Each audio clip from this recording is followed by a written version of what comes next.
Hey Ronaldo, welkom hier by Loftus. Jy het 'n paar lekker dinge vir ons gereël hier. Hierdie is die eerste episode van ons op die kantlyn reeks tussen Raakvat Rugby en jou eie op die field kanaal. Vertel ons 'n bietjie wat se plan hierso. Ja, dankie en weer. Great locations soos julle kan sien. En ons is baie excited om bietjie rugby te praat elke week, bietjie insights te gee oor die unies, spelers en rugby saam te groei en vir mense net bietjie ietsie anders te gee wat hulle nie normaalweg op enige ander platforms kan kry nie. Nou kom ons sommer met deur in die huis. Hoekom ons is op Loftus vandag? Want Jake het vanoggend 'n pitchside media konferensie gereël om te gesels nou voor die kaarteind wat hier nou uit in Edinburgh natuurlik is, maar Jake het eintlik gesels oor die wêreldklub kampioenskappe en Rian Oberholz het natuurlik hierdie week in die nuus gesê dalk kan Suid-Afrikaanse spanne nou die klubkampioenskap ernstig opneem en Jake is nie baie gelukkig geweest daarmee nie. Vertel ons 'n bietjie wat het hy gesê op daai perskonferensie? Ja, ek dink Jake is obviously nie baie gelukkig met die comments nie, maar ek dink ook hy het seker die reg ook om so te voel. Ek dink die Suid-Afrikaanse spanne is baie gehamer hierdie jaar oor sekere spanne wat hulle gestuur het, resultate en laat dit lyk of hulle nie die kompetisies ernstig opneem nie. En as 'n voormalige speler dink ek nie dat Unie kan of half responsible hou vir sulke goeders nie. Dit is maar 'n moeilike ding met die getravelry, economy class vlugte en obviously 'n squad oorstuur so toe. So ja, ek dink nie dit is heeltemal regverdig teenoor die unies nie. Soos ek sê, ek dink Jake het redelike reg om nie gelukkig te wees oor dit nie. Kyk, 'n ding wat nie uit die oog uit moet verloor nie is van hierdie volgende seisoen af is die Bulle is al die Suid-Afrikaanse spanne aandeelhouers in die Europese beker en in die URC. Dit beteken ons gaan nou betaal word om te kan speel. Ons tot nou toe moes Suid-Afrikaanse spanne betaal om in daai kompetisies te kan deelneem. Dis hoekom ons ekonomiese klasvlugte moes gevlieg het en alles. Hoekom ons laas in die vorige seisoen toe die Stormers nie kwalifiseer vir een van die uitlooprondes kon die Bulle op daai vliegtuig spring en 'n paar rand spaar. Dit was 'n regtige geraap en 'n geskraap, maar wanneer ons nou die begrotings kon uitgesorteer kry. Ek dink dit gaan nog reeds 'n verskil maak. Die groot vraag is het die spelers die talent en dit is die ding wat Jake meeste ongelukkig was. Nie die spelers het die spanne, die spelers wat die talent tot beskikking. Hy sê as die wêreldkampioenskappe genoem kan word, dan moet die beste spelers in die wêreld vir daai klubs kan speel. Dis nie die wêreldbeker vir die Springbokke nie, dis ook die wêreldbeker vir die klubs. So wat Jake eintlik probeer sê wat hy al 'n hele klomp kere gesê het is die beste Suid-Afrikaanse spelers moet in Suid-Afrika kom speel, maar dit is te maklik om oor see te gaan terwyl die jonkers en nog steeds vir Springbokke gekies kan word. Wat dink jy van daai situasie? Ja, ek meen, soos ek sê, as 'n voormalige speler, is dit moeilik want 'n ou se speeltyd is net so lank. En 'n ou moet obviously na jouself finansiëel kyk. Ek dink die wêreldklub kampioenskappe, Suid-Afrika se spanne wat nou half 'n aandeel in die URC en in die Champions Cup en European Cup en al daai goedes gaan finansiële boost gee vir die spanne. So hulle kan meer spelers ook hierso hou wat nie oorsee gaan nie. Maar ek weet Jake is obviously baie groot op die om die beste spelers in Suid-Afrika te hou, wat ek verstaan en ek dink dit gaan definitief ons rugby baie meer volmaak, die stadions, omdat mense ouens soos Andre Pollard, Jesse Kriel, RG Snyman, al die ouens wat hier of ontwikkel is, basies terug te kan hê. Maar soos ek sê, dit is moeilik. Ek dink dit is 'n ding wat spelers self moet besluit rondom daai goed, maar iewers moet SA Rugby ten minste na die partytjie toe kom wanneer dit kom by spelers hierso hou, of as jy nie in Suid-Afrika speel nie, kan jy nie die bokke verteenwoordig nie, maar dan maak dit ook die deur oop dat ons nie die beste Springbokspan kan hê nie. So dit is dit kan basies twee kante toe gaan op die einde van die dag. Dis 'n moeilike een daai want Jake het nou die dag gesê, kyk Andre Pollard het nou geteken vir die Bulle, dis 'n groot gejuig, almal is baie gelukkig, engse klomp geld. Wat 'n storie vir 'n ander dag is, maar die punt is net, hy gaan waarskynlik eers hier Desember maand vir die Bulle kan begin speel. Die seisoen begin al in September maand, maar hy gaan deel wees van die bokkamp. Ons weet die bokke gaan natuurlik weer in November oor see vir die autumn series wat hulle dit noem. Hoeveel keer gaan hy nou eintlik vir die Bulle kan speel? Weet, met al hy geld en alles, is dit regtig vatbaar? Jy weet, is hierdie balans tussen nasionale spanne en plaaslike spanne, dis 'n baie moeilike, baie fyn lyn. Wat sê jy? Ek dink as jy kyk na Suid-Afrika se diepte in die losskakelposisie waar ons nou is met Sasha en Jordan, almal wat nou baie goeie rugby speel, dink ek vir 'n ou soos Andre Pollard om terug te kom na die Bulle toe is nie noodwendig van 'n speelperspektief af vir die Bulle beneficial nie, maar ek dink sy experience en wat hy al geleer het en wat hy kan terugploeg en al die ander spelers in, dink ek het baie groot value. Ek kyk na 'n ou soos Willie wat nou al 'n paar jaar hier by die Bulle is en hoe hy basies die backline spelers help om beter spelers te word met al die experience wat hy het. So, ek dink dit kan beide kante toe gaan. Weer eens, ek en jy het al vroeër oor dit gepraat is, ek dink mens moet as 'n speler oor see gaan. Ek het dit self gedoen en dit was my great. Ek dink dit leer 'n ou 'n ander tipe spel en goed daai kant wat ons nie noodwendig hier sal doen nie. So ek dink van 'n development perspektief af dink ek is goed om miskien 'n seisoen of 2 oorsee te gaan speel, terug te kan kom en obviously dan in die unies wat jy by gespeel het of wil speel, dan ten minste daai kennis kan terugploeg. Kom net vinnig, jy praat van jy's 'n voormalige speler. Jy het vir Namibië gespeel, jy het in die Wêreldbeker gespeel vir Namibië. Jy het al vir die Bulle, die Sharks, die Lions gespeel, maar jy het ook in Japan gaan speel. En jy sit baie keer op beloftes op 'n Saterdagmiddag en sit ons gesels en dan sê jy vir my daai 3 maande of 3 wat ook al rukkie wat jy in Japan was, het jy amper meer geld gemaak as in jou hele professionele loopbaan. Dit is moeilik nie vir daai tipe geld nie. Jy kan net reg van 'n speler verwag. Nee, en dis wat ek sê, MB, ek dink die groot ding is as jy kyk wat in Japan gebeur in terme van die rugby en wat hulle mee besig is, daar is baie groot korporatiewe maatskappye word betrokke by die unies of by 'n span en hulle het obviously die finansiële backing om te doen. Waar in Suid-Afrika wil ons unies nie, kom ons sê meer as 51% van die unie weggee of 49%. Hulle wil altyd daai authority hê rondom besluitneming en sulke goed. En ek dink voor ons nie op daai plek kan kom nie, gaan dit baie moeilik wees om met spanne oorsee te kan kompeteer, want ongelukkig die finansiële, ek dink daar was in die week 'n post gewees waar hulle die budgets wys van ons Suid-Afrikaanse spanne compare teenoor die Europese liga. Ek meen dit is astronomiese verskille. Jy kan glad nie daai twee goed met mekaar kompeteer nie. En dan kan jy nou kyk hoe perform ons op die oomblik in die URC, verstaan? So ek weet nie, dit is 'n baie moeilike ding en dis wat ek vir jou gesê, ek dink op die einde van die dag gaan dit maar neer op die speler. Speler moet maar die besluit maak. Ek dink daai 51% storie is al lank al by die deur uit. Jy weet, Jan Rupert en Patrice Motsepe besit 74% van die Bulle. Die Red Daisa konsortium met nou 74% groep van die WP, van die Stormers. En hulle is bereid om die geld in te sit. En die punt is net, maak saak wie die geld wil insit nie. Al is die geld daar is begrotingsbeperkings in plek. Daar's nou 85 miljoen rand per jaar wat jy mag spandeer.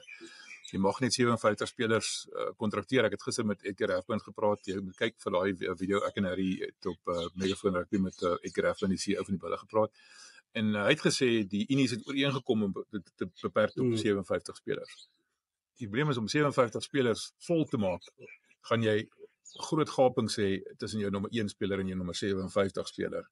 Dis hoe my daai ouens van oorsee wil bring. En al is die geld daar, as daai ou oorsee kan speel in Japan, ons nou gepraat oor Curtly Arends se paar maande oorsee gaan speel, Henk se klomp geld gemaak, hy lyk in uitstekende vorm, jy het self gesê, het lyk of hy 'n bietjie gewig opgetel het in terme van bietjie spiere gebou het en alles, speel minder rugby, beter kondisionering, verleng jou loopbaan, maak baie meer geld. Tel die Springbok nog steeds so baie vir hulle, dink jy? Of is dit dalk iets wat in die begin minder glans het? Ja, ek weet nie. Ek was daar vir 'n kort tydperk en ek ken baie spelers wat permanent oor is daai kant toe en opgeëindig het om vir Japan te speel, wat nie noodwendig 'n Springbok sou geword het nie. So, dis 'n baie fyn balans. Ek dink die probleem wat ons mee sit is, Suid-Afrika het so groot pool van talent en spelers en ouens wat deurkom van skole rugby af. So ek dink die probleem vir my op die oomblik dink ek is veel groter as net die groot unies. Ons het 4 groot unies wat op die URC kompeteer en hulle speel goed, maar daar's baie kleiner unies, die Pumas, die Boland, Griquas. Kyk hoe goed gaan dit nou by daai ouens en ek dink die groot unies moet baie meer half by daai spanne betrokke raak om spelers liewers daar te gaan leen om SA Cup te speel. Ons het nou laasweek op oor die SA Cup bietjie gesels en ek dink as jy sien waar die SA Cup laas jaar was in die kwaliteit van dit hierdie jaar vir die Cheetahs en die Griquas en die Pumas, jy kan sien daai spanne begin ook al hoe beter word. Maar die probleem is ook die groter unies vat dan weer die spelers daar. So dit is ek dink daar moet 'n halfe lens oor die hele Suid-Afrika se rugby dynamic gesit word en 'n besluit gemaak word wat die beste is vir rugby in Suid-Afrika. Nie noodwendig vir 'n unie of 'n span of 'n speler nie. Dit moet gaan vir hoe ons rugby kan bevorder in Suid-Afrika, net meer ouens hier te kan hou. Ons wil ons beste spelers hê. So 'n interessante ding wat jy nou ophou daar, want met die hele storie met Curtly Arends wat vir oorsee gebly het, miskien dis hoor dit nou, ons weet nie of dit reg so is nie. Ben Jason Dixon wat sy kontrak wil heronhandel, ons weet die agente speel 'n groot rol. Ons het probeer om met agente of twee te praat, maar hulle is maar 'n bietjie kamera skiet, skugter om op kamera te kom. Die ding is net, die ouens raak ongelukkig oor as 'n Japaneese span byvoorbeeld 'n Bull of 'n Stormer wil kom steel, maar die Bulle en die Stormers was maar lekker daar by die Griquas en Pumas betrokke. Devin Williams is 'n goeie voorbeeld. 'n Bus besigheid. Hierdie ouetjie het jy nou vir my gesê, rugby spelers se loopbaan is net so lank. Jy moet skep terwyl jy kan. My argument is as jy 3 jaar kontrak geteken het, ongeag of jy nou beter aanbod kry, dan jy moet die kontrak nommer 1 eerbiedig en dan daarna kan jy weer onderhandel. Jy moet nie probeer om 'n 3 jaar kontrak te kry om vir jouself iets te reël En dan kyk jy uit iets anders en dan probeer jy daar uit die kontrak hê. Daarmee het ek 'n probleem. Nie noodwendig met die feit dat jy 'n beter plek kry of 'n beter geld kry wat kan jy die feit dat jy nie lojaal kan wees en jou kontrak kan eerbiedig nie, daarmee het ek 'n probleem. Wel, nou dat jy dit noem, ek was obviously by die Pumas gewees by Jimmy en ek het die geleentheid gekry om 2015 by die Sharks te gaan Super Rugby speel en wat obviously die World Cup jaar en ek het nog 'n kontrak gehad by die Pumas tot ek dink 2016 einde Karibeker en Vincent was ook nog daar, Faf de Klerk was nog daar so gewees. Ja. So ek het teruggegaan Pumas te 2016 en my Karibeker gaan klaarspel al was ek hier by die Bulle gewees en 'n kontrak hier gehad. En ek dink dit is vir my ek dink 'n ou moet bietjie lojaliteit teenoor die Unie ook vir hulle wys en ja, ek meen sonder van die Unies en veral die kleiner Unies sal baie ouens nie weet waar hulle is vandag nie en ek dink 'n ou moet soos jy sê ek dink daar moet as jy mense 'n kontrak teken met 'n Unie moet jy daarby eerbiedig en daarby staan en dit maak nie saak hoeveel geld 'n ander Unie jou offer nie. Ek dink dit is 'n ding wat ek met Jimmy Stonehouse al 'n paar keer oor gepraat het ook met obviously met Jake White en ek dink al die Unies voel selfs daaroor maar op die einde van die dag doen hulle ook nie regtig wat hulle noodwendig altyd sê nie en soos jy gesê dit is obviously 'n besigheid maar ek dink dit gaan baie meer as net dit. Gepraat van die SA Cup, ons gaan hierdie week 'n bietjie met Jimmy gesels weer, 'n lekker rustige gesprek. Laaste ons gepraat het was 'n bietjie internetprobleme gewees. Jimmy daar op en af gehardloop om 'n beter sein te kry. Het nie uitgewerk nie, maar is nie 'n man wat bang is om sy sê te sê nie en ek wil graag hoor wat hy wil sê daaroor. Hy's bekend daarvoor dat hy talent kan ontwikkel. Man met nonsens vat nie, hy het self onder hom gespeel. So ek sien uit om met hom te gesels. Hy het ingestem, so ons is net besig om die finale details te reël. Dankie vir dat jy dit gereël het. Kom ons praat net vinnig oor die SA Cup. Die eindstryd nou laas Saterdag. Dit is nou weer eens onsuur gewees deur rooi kaarte. Ja. Jou gevoel oor rooi kaarte oor die algemeen aan hierdie 20 minute rooi kaarte wat Wêreld Rugby nou besluit het was 'n sukses. Hoe kon ek sê hulle besluit het dit was 'n sukses wees net hulle. Wat sê gevoel oor 'n 20 minute rooi kaart? Ek weet nie, en weet ek het nie in daai era gespeel wat mense sulke goed gekry het nie. As jy 'n rooi kaart gekry het, jy 'n rooi kaart gekry. En ek dink een van die skynsregters het hierdie van hierdie comments gelewer so ruk terug in die media waar hy gesê dis te complicated. Daar's te veel veranderinge heeltyd en so ek weet nie dit is seker beter vir die game self vir mense wat 'n kaartjie koop om 'n game te kyk om 15 ouens te kan sien speel. So dit het seker sy meriete. Maar van 'n persoonlike ding af, ek weet nie, dis moeilik. Ek kan nie regtig my duim op dit sit nie. Kom ek sê vir jou, kom ons noem 'n praktiese voorbeeld van die Wêreldbeker eindstryd. Shannon Frizzell val 'n bongie in Mbonambi se been. En bongie is uit die eindstryd uit. Nou Shannon het nie ek dink hy het 'n geel kaart gekry, ek kan nie onthou nie. Maar kom ons sê hy het net 'n 20 minute rooi kaart gekry. Of kom ons maak dit meer korrek, die All Blacks het 'n 20 minute rooi kaart. Frizzell is uit die wedstryd uit. Nou hulle kan 'n ander speler na 20 minute opsit. Maar nou het jy een van jou opponent se beste spelers uit. Dink jy nie dit nooi sinisisme uit nie? Ouens wat sinies gaan begin speel nie. Wel, ek dink dis waar obviously sekere merites moet gee laat om so ding te gaan gebeur. Ek meen baie keer word daar beslissings gemaak wat dit 'n rooi kaart is wat glad nie 'n rooi kaart moes wees nie en baie keer kry jy sulke goed. So ek dink daar moet 'n besluit gemaak word rondom wat is 'n 20 minute rooi kaart om iemand te kan replace en as iemand iets cynical gedoen het, kan jy nie weer regtig iemand op die veld bring nie want dit was 'n swak beslissing die gewees deur 'n speler want soos jy sê dit kan op die einde van die dag baie slegte effek hê op die game. Jy het die SA Cup nou gevolg hierdie jaar. Jy het elke week gesels met van die afrigters met Davies Fourie, met Jimmy Stonehouse en stadium met Jane Kirsten gepraat voor hy ook in die pad gesteek is vir 'n rede. Wat is jou gevoel oor die SA Cup? Die feit dat dit so 'n bietjie van 'n stiefkind is. Jy kon nêrens kyk behalwe met 'n baie swak kwaliteit stroom nie. Ek het self Saterdag aan toe dit op DStv uitgesaai of so uitgesaai. Kon ek sien die grafika is nie op standaard nie. Die klokke die heeltyd rondgespring. Dan is die rooi kaart op die skerm, dan is die rooi kaart van die skerm af. Iemand anders het dit gedoen. Dis nie 'n supersport se gewone ding nie. Hoekom dink jy is SA Cup word dit so afgeskeep nommer 1, nommer 2 mense ek nie eens geweet nie, maar die skeieregters, die lynregters mag byvoorbeeld glad nie eers 'n bydrae gelewer het. Hulle mag nie die skeieregter iets gesê het nie. Die skeieregters vir eie, soos Jimmy sê, enige uitgeslaapte afrigter gaan dan sorg dat jy iets doen wat die skeieregter nie kan sien nie. Maar die lynregter kan jy sien, maar hy kan niks sê nie. Dis nie 'n goeie ding daai nie. Nee, dit is nie en ek dink al soos jy nou sê dit is half die stiefkind en ek dink die afrigters wat al die afrigters wat ons gepraat het deur die SA Cup is een van hulle grootste kwelpunte gewees is daar's geen blootstelling vir hulle nie. Nou het jy borgskappe by die Pumas, by die Boland, by die Cheetahs. Daai ouens rely elke maand of elke jaar op TV-regte om hulle borge te kan wys. Nou word hierdie games nie live broadcast op SuperSport dit word obviously op die DStv stream gedoen, maar ek dink nie almal is al op daai punt waar almal game stream en die kwaliteit. En die kwaliteit is baie swak. Ek meen hulle stuur kom ons sê 'n 3-man of 'n 1-man kamera, dan daar's glad nie TMO's nie.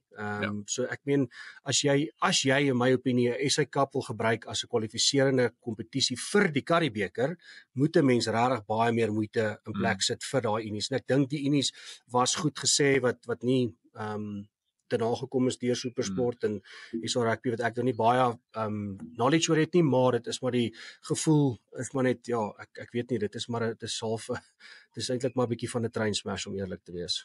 Praat gou oor die eindstryd self. Dit was 'n opwindende eindstryd. Dit is jammer nou van die rooi kaarte want die oomblik toe die eerste rooi kaart binne 8 minute uitgedeel is, die wedstryd basies verby gewees. Maar die Pumas het tog deur die loop van die seisoen gelyk na die span wat die beste gelyk het en hulle was toe ook die gunstelinge op hulle tuisveld en hulle het regtig die Griekwas gebere, as dit die regte woord is. Wat is die indruk gewees? Ja, ek moet sê ek het laasweek met Jimmy hulle gesels en ek was bietjie bekommernis in my gehad dat die Pumas bietjie gaan sukkel, maar ek dink hulle die laaste 3 games gespeel het binne die laaste paar minute ook 3 afgestaan en die games maar met 2 of 3 punte gewen. En ek dink dit was 'n groot emphasis geweest vir Jimmy in daai week om seker te maak dat hulle die spanne van die begin af kan half bære en op hulle plek sit. En ek dink die Griekwas was heeltemal oorspeel geweest. Ek dink nie hulle was in hulle self daai dag nie. Maar ek meen soos ek sê, die Pumas hou ek nou al baie lank op. Ek het self daar gespeel. Ek weet hoe hard daai ouens werk en die werketiek wat hulle daai so het. So 'n krediet aan Jimmy en MW en Corneille Steenkamp en al die coaches daarso. Hulle is besig om iets great te bou. En ek moet sê, ek dink dit gaan 'n goeie Karibeker seisoen wees, veral as jy sien die tipe rugby wat die Griekwas speel, wat die Cheetahs ook obviously al van die semifinaal teen die Griekwas uitgeskakel is, maar ek dink dit gaan 'n goeie Karibeker seisoen wees hierdie jaar. Jy het vroeër op jou op die field kanaal gesels met Josh Strauss, onder andere op die Final Huddle. Vertel my bietjie, Josh het 'n paar opwindende dinge gepraat van die Karibeker. Ja, so obviously, ek weet nog nie hoe ver is die gesprekke nie, maar ek weet Josh is op pad om hier by die bulle te kom afrig in die Karibeker vir die jaar. So dit gaan exciting wees om hom ook te sien hierso, en wat sy impak hy het. Jy kan sien wat hy by UCT gedoen het hierdie seisoen, dat hulle obviously die Varsity beker gewen het. So ek dink is great om te sien dat soveel oud spelers nou betrokke raak by die rugby en interessant dat Jake ook obviously nou in die perskonferensie gepraat het oor dit en hoeveel ouens wat saam met wat hy gecoach het nou self coach en nou speel hy teen daai ouens. So dis great om te sien. Ek dink baie meer sulke goed moet gedoen word om rugby ouens in rugby te hou. Ja, gepraat nou van ouens wat saam met Jake afgerig het. Sean Everett, sy groot vriend. Sean is natuurlik by die Sharks gewees. Hy's onseremonieel afgedank gewees en Jake het hom so 'n bietjie van 'n lewensboei, reddingsboei gegooi. 6 maande hier kom wel by die bulle en toe het hy die pos by Edinburgh losgeslaan wat 'n groot pos is. En Jake het reg genoem Edinburgh het 'n paar weke gelyk of hulle dood is. Die seisoen is verby en hier kom hulle kwalifiseer vir die semifinaal van die Uitdagbeker en hulle is in die top nommer 7 in die top 8. So hulle lyk op hulle 'n goeie opwaartse kurwe is. Jake het gespot, hy gaan hom sommer Vrydag aan vir 'n braai nooi. Hulle kan dalk saam kyk hoe die Stormers vir Glasgow aanvat. Dis 'n interessante een daai. Dink jy nie daar's 'n bietjie van 'n konflik van belange nie of praat hulle nie reg rugby as hulle braai nie? Ag, ek weet nie. Ek dink van 'n spelersperspektief af is dit maar dieselfde. Ek meen ek het al saam ouens gespeel en dan speel jy die volgende jaar teen hulle en daar is seker maar hier en daar so 'n bietjie van 'n rivalry. Ek dink ons Suid-Afrikaners is maar vir kompetisie ons wil wen. So ek dink hulle wil albei obviously wen. Ek ken vir Sean baie goed. Ek het by die Sharks onder hom gespeel. Ken hom al van my onder 19 dae af. So ek dink hy's 'n baie goeie coach. Ek dink wat met hom by die Sharks gebeur het was nie great geweest nie. Ek dink nie hulle het hom goed hanteer en hy's nie goed daar weg nie. Ek is bly om te sien dat hy regtig 'n deurbraak gekry het. Al is dit nou oor see. Ek weet dis vir hom ook taaf met sy laai. Ek weet sy kind speel ook rugby. Hy het ook actually 'n kontrak in Frankryk waar hy nou tans speel.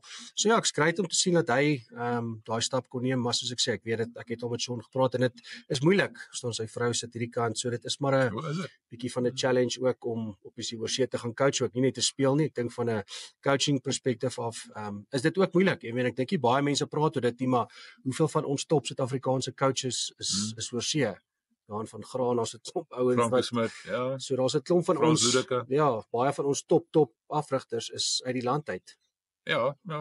Sean Everett, ek praat baie met Hugh Griffin, 'n vriend van my daar in Engeland op wat Engelse podcast het oor Franse rugby. Hy ken nogal daai deel. Hy sê Sean Everett is nie geliefd by Edinburgh nie. Mense hou nie baie van hom nie. Hy's 'n baie teruggetrokke ou, stillerige ou. Hulle hou van 'n ou wat 'n bietjie meer lawaai maak. Maar op die einde van die dag, gaan die resultate wees wat saak maak. Kyk waar hy hierdie span gekry. Ek wil nie sê ek hoop hy wen nie die bulle nie, want dit is alles behalwe wat ek hoop. Hy moet definitief nie kom wen nie, maar is lekker om te sien die Suid-Afrikaanse, ons moet altyd die rugby IQ wat nou begin versprei deur die wêreld. dit bring natuurlik die vraag op van wat dink jy gaan gebeur? Dink jy die Bulle gaan genoeg te veel ammunisie vir Edinburgh? Ons het verloor teen Edinburgh laas iets hulle gespeel het daar in die uitdagbeker. Ja, ek dink as jy daai semifinaal vat, ek dink as jy reg onthou het ek vir jou gesê daai span wat gestart het daar, ek weet nie wat daar gebeur nie, maar daai ouens was glad nie op vir die game nie. So ek wil nie regtig daai wedstryd gebruik as 'n standpunt om te sê dit was wat verkeerd gegaan. Ek dink Edinburgh was baie beter voorberei gewees vir die Bulle. Ek kon gesien het met die drie wat hulle gedruk het, dis alles goed wat hulle nie noodwendig in die seisoen gedoen het nie. Dis wat ek sê, ek dink Sean kan 'n baie dinamiese beweging of iets van set piece af miskien doen wat die Bulle nog nie gesien het van hulle nie. Dis waar hy altyd kreatief is rondom dit. Maar ek weet nie 1 uur op 'n Saterdagmiddag, dis nou nie obviously somer nie, maar is taaf. En weer dit is die ligdruk is moeilik en is obviously nie daai tipe klimaat wat hulle aangewoond het nie. Maar jy weet Piers Koeman het hier vir die Bulle gespeel, Duan van der Merwe het hier gespeel. Dis nie as dit vir hulle vreemd is nie. Jy weet laas jaar het Glasgow met 'n lekker bord hier rondgeloop wat almal gesê het altitude matters. Ja, right, né? Dis 'n groot monde die is daar, maar dit maak tog nog steeds. Nee, dit doen verseker ek dink dis maar ek dink as hulle verloor het sou hulle dit gesê het. Ek dink soos ek sê dis moeilik. Ek dink die Bulle se voorspelers is daar's Wilco Louw en Cameron albei genomineer vir speler van die URC toernooi. Gebeur nie baie dat 'n stit soos Wilco wat nog nooit regtig baie awards gewen het nie. So vir my voel dit dink die Bulle is op 'n goeie plek. Ek dink die Bulle met hulle diepte en rotasie wat hulle deur die jaar gedoen het. Dink ek die Bulle is op 'n goeie plek en ek dink dit gaan baie moeilik wees vir 'n span om weer hiernatoe te kom. Ons weet dit laas jaar in die finaal hier gebeur. Ek dink daai het hulle seer gemaak. Ek dink die hele ding met Cornel Hendricks. Daar's 'n klomp goed wat in die Bulle se gunst stel. So ek dink dit gaan moeilik wees om die Bulle te klop, maar never say never. Praat van Cornel Hendricks, hy het nog baie gepraat vandag oor hom in die perskonferensie. Hoe het hulle motiveer en aanspoor. Hy was nommer 14 by die Springbokke. Hy's op die 14de gebore, hy's op die 14de oorlede. Die uitstryd is op die 14de Junie. Dit was 'n 6 op betrokke wat die Junie ding is. Hy het hom goed daar genoem wat hulle soort van gebruik as motivering. Hy het ook genoem byvoorbeeld toe Munsters afrigter Axel Foley oorlede is. Wat se invloed dit op hulle gehad het, jy weet, dis die jaar wat hulle ver dink aan daai jaar amper gewen het, korreksie, met my nou nie doodskiet nie mense, ek is nie heeltemal seker nie. Die feit is ook is dit kan 'n motiverende faktor wees. So ek stem met jou saam, ek dink 1 uur op Saterdagmiddag in Pretoria is nog niemand se maatjie nie. Is nog steeds warm. Want hulle kom ons Kortland uit. Hulle warmste somerdag is sekerlik nog kouer as ons lekkerste wintersdag, maak nie saak nie. Ek dink die Bulle gaan dit gemaklik wen. Ons voorspelling daar, ek dink was 30-20 vir die Bulle. Ek dink die 20 is op die optimisties vir Edinburgh. Solank die Bulle net vinnig genoeg begin en nie in die slaap raak op die einde nie. Wat dink jy van die feit dat die Bulle altyd in die slaap raak die laaste 20? Ja, ek weet nie, dit is obviously iets wat ons al vir Jake gevra het. Ek weet nie, dit is moeilik. Ek dink partykeer as 'n ou, as jy nou laas naweek se game vat, dis maar moeilik, verstaan, as 'n ou ver voor is, dan begin 'n ou bietjie ander goed probeer. Ek weet Jake het nou laasweek op die speler afgehaal op die einde om hulle bietjie onder druk te kan sit. So ek weet nie, mens sal nie altyd weet wat in die coaches boxes aangaan nie, maar is moeilik as jy ver voor is om daai konsentrasie te kan behou. So ek sal nie te veel daarin kyk. Ek weet die media het altyd op iets te sê oor dit, maar van my kant af dink ek nie dis iets wat 'n ou moet oorworry nie. 'n Baie interessant ding net so 'n bietjie van die Osepias wat ek vandag gesien. Eldrig Lou oefen saam die man in die gimnasium. Hy loop rond, hy het niks op sy knieë nie. Hy lyk fyn. Dis nie haarstyl. Hy lyk soos 'n Nieu-Seelander. Eldrig weet wat daar aangaan nie. Kan sy pa vertel. Gaan wat David sê, jou kind se lekker hare lyk snaaks. Wat gaan daaraan? So dis goeie nuus daarso. Ek het vinnig met Corneille Beets ook weer gepraat. Julle ken hom nie regtig. Ons het voorheen onderhoud nog gedoen. Hy was die junior rugby speler van die Junior Springbok van die jaar gewees in 2023. Toe het hy geteken vir Leicester Tigers, dit het nie uitgewerk nie, hy is nog 2 jaar by die Bulle, maar hy sien baie uit daarna, hy is so Cameron aan die kom mense, hy is 8ste man, sê, word nie sommer van die Junior Springbok van die jaar, en daar moet 'n bietjie daar wees, so hy lyk goed, dis 'n pad. Kom ons praat gou, jy was gister by die Stormers se perskonferensie, wat gedomineer is deur een van ons vriende, meerde joernaliste, het jy ooit 'n kans gekry om 2 vrae te vra? Ja, ek het dan eers my hand opgesteek, en net so vinnig bietjie oor Evan Roos op is gevra, en net rondom hoe sy dinamika tans is. Ek dink hy's ook maar op 'n moeilike plek en dit sulke goeters veral met die Bokke kan 'n speler maklik beïnvloed en dit kan op die einde van die dag die span beïnvloed. So klink vir my of dit goed gaan, maar ja, verder lyk dit of hulle ook redelik goed voorberei is. Hulle is al bietjie vroeër op daai kant toe. Ek dink hulle is al Saterdag daarso. So ek dink dit gaan vir hulle 'n bietjie van 'n episode gee net om bietjie beter voorberei te wees, bietjie gewoond te raak aan die toestande daarso. So ja, ek is redelik optimisties vir hulle ook. Wat is die storie met Evan Roos? Praat jy nou van wat Harry gesê het, dat hoekom hy nie in die Springbok kamp is nie? Ja, wel ek het uitgereik vir comment rondom dit, maar nie regtig ontvang nie. So dit is maar, soos ek sê, ek van 'n voormalige speler af weet ek sulke goeters is nie goed om sulke goed in die media te lees nie. Dit affekteer 'n ou se denke en ek meen Octafield en ons platform is daar om die spelers se 'n bietjie van 'n hip so te gee in ons media goed. So ja, mense is maar altyd bekommerd as mense sulke goed hoor en sien en mense wil nie hê dit moet 'n noodwendige speler beïnvloed nie. So ja. Wel, as jy self sê jy's 'n speler, jy's 'n groot mens. Partykeer moet jy 'n groot mens besluite neem, né? Ja. Dis maar soos dit is. Wat dink jy van die kanse van die Stormers? Jy weet, die Glasgow Warriors verdedigende kampioene in Glasgow op Scotstown. Franco Smit nie 'n great einde van die seisoen gehad nie. Hulle het begin heeltemal uit die bus uitval, maar hulle het verskriklik baie beserings gehad, klomp spelers wat gaan terugkeer, nog nie hulle beste spelers nie. Dink jy die Stormers staan 'n kans? Weet laas jaar het hulle 'n sleg bakslag gekry in die kwart eindronde. Dink jy wat gaan gebeur? Ja, ek dink, soos ek sê, ek dink as hulle dis dieselfde vir hulle en as hulle gaan goeie begin het en Sasha is warm, dan dink ek hulle behoort die game te kan wen. Ek het 'n goeie gevoel oor hulle, ek weet nie hoekom nie, maar ek dink daar is 'n goeie kans vir hulle. Ek dink hulle het ook die laaste paar games baie goeie rugby gespeel. Ek meen as jy daai 3 gesien het wat Sasha gedruk het, dit is baie goed en ek dink daai individual brilliance kan partykeer sulke spanne deurtrek. Ek onthou toe ek by Harlequins was met Danny Kerr, het ons games gewen net deur sy individual brilliance en ek dink dit is die Stormers het baie X-factor spelers dink ek wat hulle hand kan opsteek in 'n game soos die wat jy nie noodwendig in 'n kwartfinaal gaan sien nie. So ek dink dit kan vir hulle uitwerk. So ek gaan die Stormers call en dit is 'n Suid-Afrikaanse span. Ja, ons moet hulle support dit is 'n kwartfinaal so ja. Al wanneer dit nie vir die Suid-Afrikaanse span speel nie, is wanneer hulle teen ons Suid-Afrikaanse span speel. Ja, dis maar soos dit is. Ek het geen twyfel om vir die Bulle. As hy vir die Bulle kan skree, kan ek vir die Stormers skree. So ek sal altyd vir die Suid-Afrikaanse span skree sonder enige twyfel. Net gepraat van Sasha, nee. Daar's nou weer mense wat sê ja, maar nie moet 10 speel, Sasha moet 12 speel en Geland of Willemse moet op 15 speel. Dit werk nie vir my nie. Vir my is dit Sasha 10, Willemse 12 en Geland 15, maar nie gaan in elk geval oorseë. Ek dink die Sasha is die regte ou vir 'n 12. Is nie 'n Diamond Dialende tipe breker nie. Hy's 'n talentvolle ou. Jy sit nie jou reisiesjaar daar met 'n ou met 'n voorhanger met swaai, wat dink jy? Ek was nog nooit 'n voorhanger van 'n 10 na 12 toeskuif. Ek weet hulle het met Pollard gedoen. Ek dink as jy kyk na die diepte van spelers wat ons het, dink ek jy bevoeder eintlik jou eie diepte met jou spelers. As jy nie as 12 genoeg game time gaan gee nie, gaan dit nie beter raak nie. En ek dink nie daar's obviously nou nie baie groot verskil rondom besluitneming. Goed, dit is great om obviously 'n 10 op 12 te kan hê veral met bal distribusie, maar ek dink 'n 10 is 'n 10, 'n 12 is 'n 12. As jy ou vat soos Andre Estreisen, ek meen jy gaan nie dit uit 'n 10 uit kan kry nie. So vir my voel dit mens moet partykeer daai besluit neem om bietjie 'n span om kan te vang, maar ek dink nie dis 'n long-term goeie besluit nie. Maar kyk Sasha, die onlangs hy 12 spelers kry is hier. Ja, want dis 'n baie meer fisiese posisie, baie meer fisiese rol, baie meer defensive edge, baie meer die bal opvat, en jy's obviously bietjie meer onder druk. So ja, ek dink nie dit is vir my perspektief of dink ek dit is goed nie.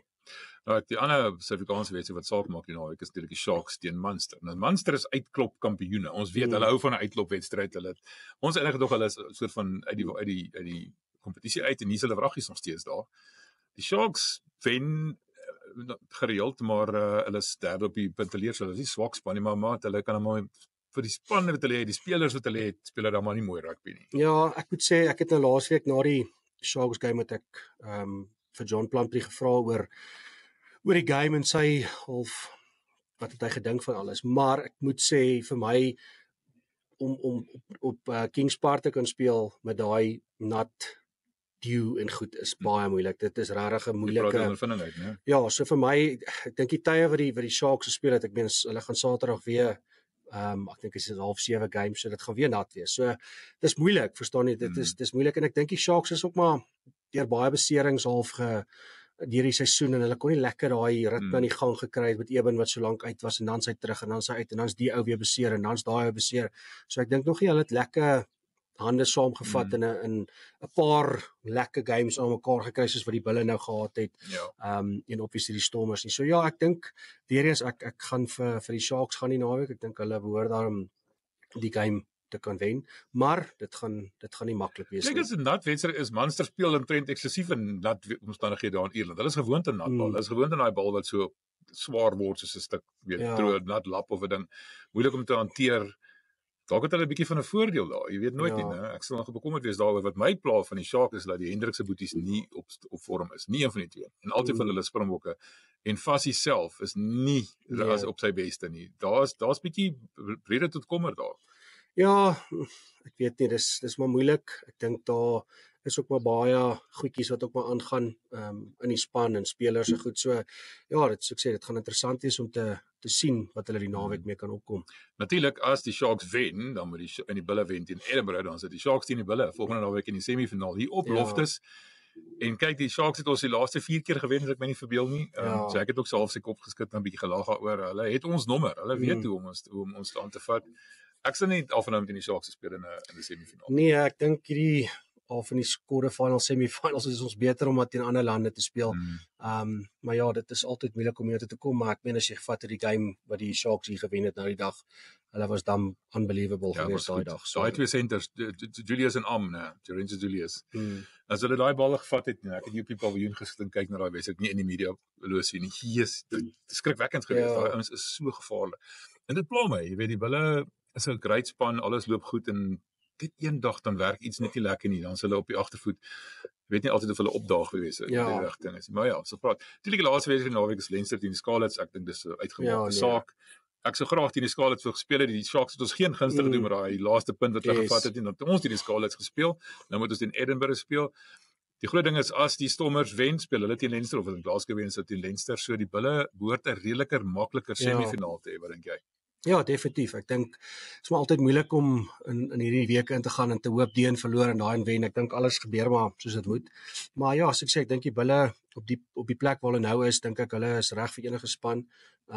Dit gaan nou maar alles hang af op daai dag. Ek meen hierdie play-out is maar 'n ander tipe rugby as 'n in-season campaign, so dis knockout rugby en dit is wat dit so moeilik maak en dis wat dit so exciting maak. Is dit maak nie saak hoe goed jy is nie.